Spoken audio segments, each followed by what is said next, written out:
It was a great night of high school football last night. Really enjoyed it. Um, the I was at the Memorial game myself. My son plays for the Tigers, and they pretty much handled Washington. It was a good first quarter. Washington has some athletes and talent, but that game went the way I thought it would. Yesterday, I taped the shit show. It's my first ever edition of the shit show that didn't work. I taped it, and the video was only 1 second. So um, I talked about the games. It doesn't matter now because they're over, but I liked Harrison is getting to play next week against Wrights, and I thought that would happen. I knew Boonville could not compete with Harrison's athleticism, and I knew Wrights would beat Central. Wrights is just the best team in the city. I've seen every team play. Central barely beat Memorial. It was a great football game. Central beat Memorial 21-14. Wrights kicked Memorial's rear end, kicked their ass all over the field, in my opinion. It's the only game this year I felt that Memorial didn't compete or didn't find it in themselves to compete, possibly. Because I think we were good enough to play against them, but we just didn't. We did not show up that game. And then, of course, we lost to Mater Dei in overtime, which was a tough pill to swallow. But Mater Dei, I knew would on the road and whip Providence, which they did. Mater Dei is, I think, at least the two-time defending sectional champ of their sectional, and probably will win their third straight. The big game for Memorial will be on the road next week at Sullivan. Sullivan's 10-1. Of course, I like Memorial. I like the SIAC. I think that Castle, the SIAC, Southern Indiana Athletic Conference, has a chance for Castle, Wrights or Harrison, Memorial, and Mater Dei to all win sectional championships next week, folks. That would be a major accomplishment for the conference, which I believe to be the strongest it has been in years, in memory. I do not remember the last time the conference, from top to bottom, was this good. And let's not forget, Central just got beat. Right, and Central was phenomenal. Central could have beat 85% of the teams in the state, at least. They were that good. They just happened to run into the buzzsaw that is Wrights, and geez, Louise.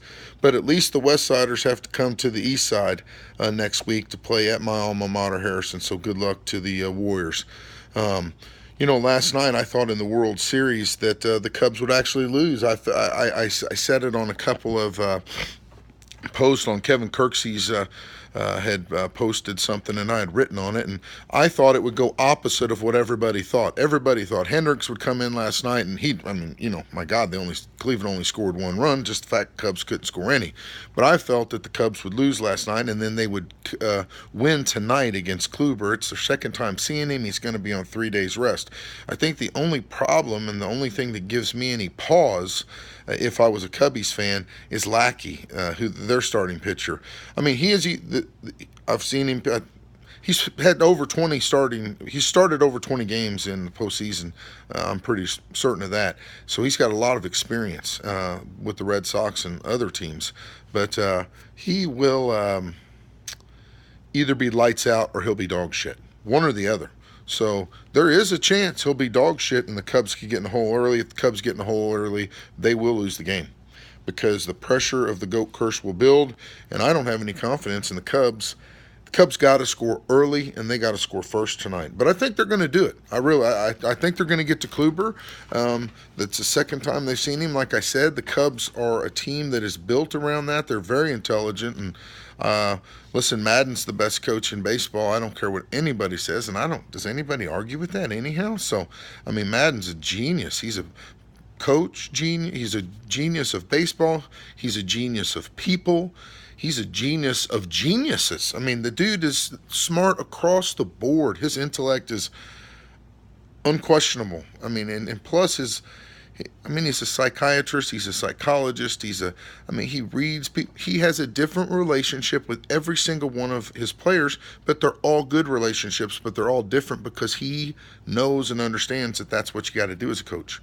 You have to know how to motivate each individual person, and how can you motivate a person without knowing them and knowing what motivates them? And how can you know what motivates them if you don't know them? So, I mean, I think he's a top-notch dude. So hats off to Madden. I think the Cubbies win tonight. So all you Cubs fans out there can, untie the rope from the seat. Don't hang yourselves yet. It's not over. It's going to be even Steven after tonight. So don't be a bunch of lemmings and run off and jump off a cliff to your death just yet. You're going to make it, Cubbies fans. Um, Today we're going up to Indianapolis, going to go watch the Memorial Tigers play for the state championship in soccer, which would be great to see. Sam Bonanno and Connor King and Michael Samila and Luke Brome and Max Dirkholtz and Reeser Wells is on the team now, and gosh, a whole bunch of other kids. I know I'm leaving somebody out, and I apologize, but when you're just talking, sometimes you forget. But they're going to be, I like their chances today. These kids all played with Tobe growing up.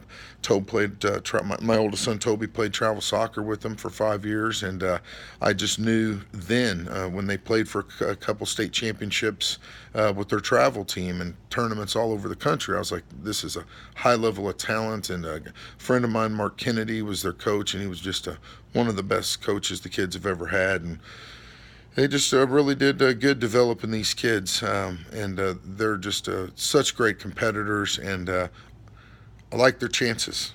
I think that they are going to, I've been coaching these kids my whole life, and I know it sounds like I'm not. It's not. I love them. It's not that I'm conceited that I think I did anything I did or contributed made them better. I don't think that for a second.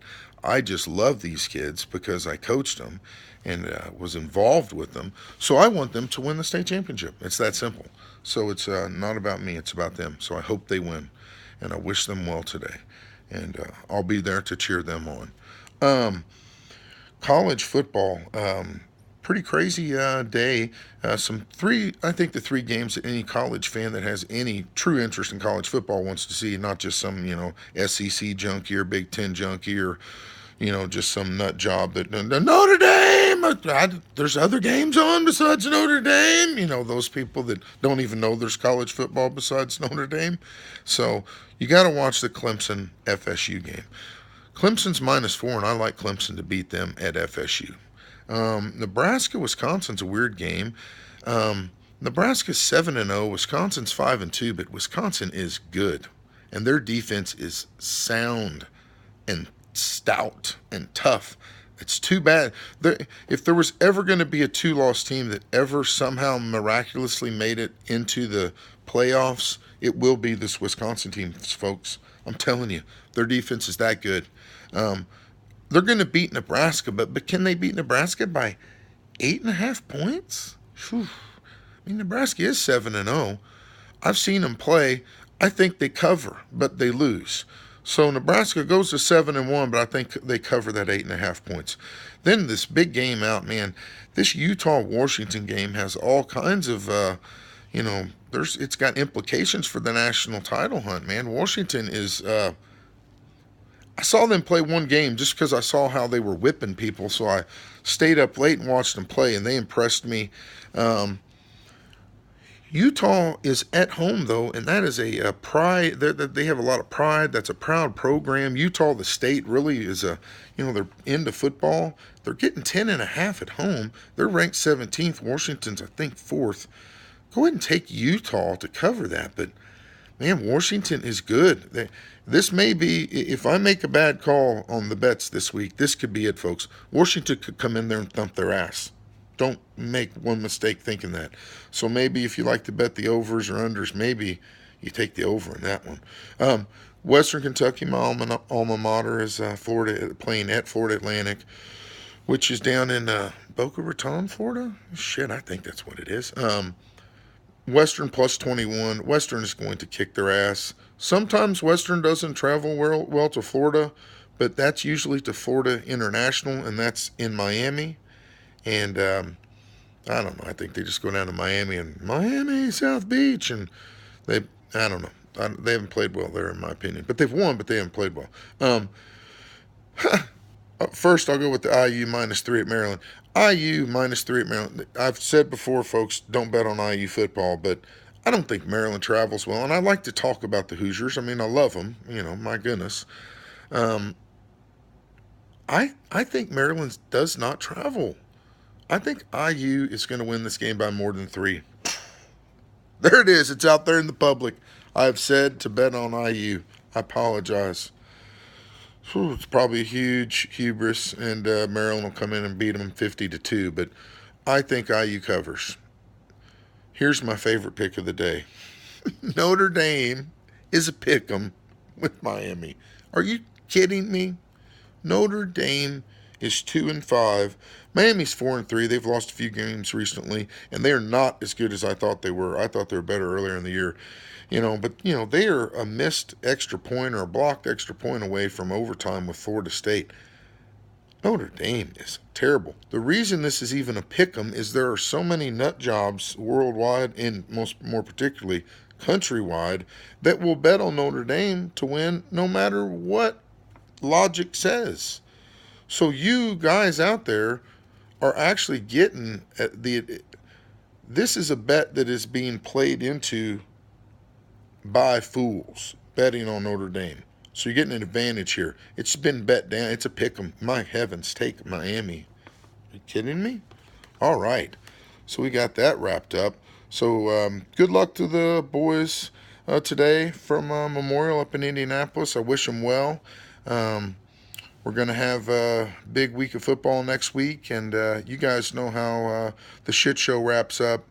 It's pretty simple. The Medal of Honor must be awarded to Sergeant Cash and Sergeant Peralta.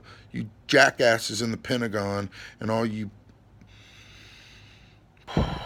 desk jockeys and POGs and REMFs need to get your shit together and award these people what they're deserved. Man, it gets me so angry sometimes. All right. Have a good one.